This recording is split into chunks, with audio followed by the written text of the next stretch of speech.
Welcome to another new video. চলে এসেছি নতুন একটা রচনা নিয়ে।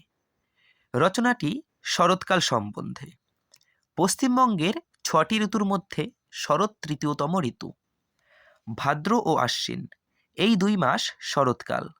বর্ষা শেষ হবার পর শরতে প্রকৃতি যেন নতুন সাজে সেজে ওঠে। আকাশের বুকে ভেসে বেড়ায় পেঁজা তুলোর মতো সাদা মেঘের ভেলা। মাঠে মাঠে ধানের ক্ষেতে রোদ আর ছায়ারা যেন ছোট্ট শিশুদের মতো লুকোচুরি খেলে। মাঠে ঘাটে কাশফুলের দোলা আর মাটিতে খইয়ের মতো ছড়িয়ে পড়া শিউলি ফুলের মন মাতানো গন্ধ মনে পড়িয়ে দেয় মা আসতেন।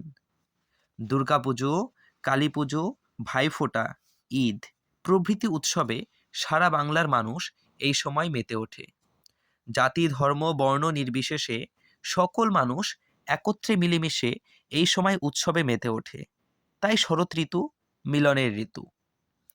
শিউলি, বেলি, দোলনচাঁপা, বকুল, শালুক, পদ্ম, জুঁই, কাশফুল, মাধবী, মালতী, মল্লিকা ফুল এবং মল্লিকা এখানে একটা প্রভৃতি হবে, হ্যাঁ, মল্লিকা প্রভৃতি ফুল এবং আমলকি, জলপাই, তাল, করমচা, চালতা প্রভৃতি ফল এই সময় পাওয়া যায়।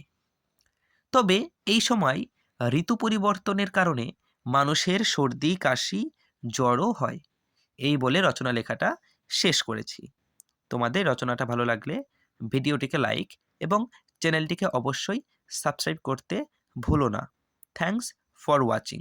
Please subscribe.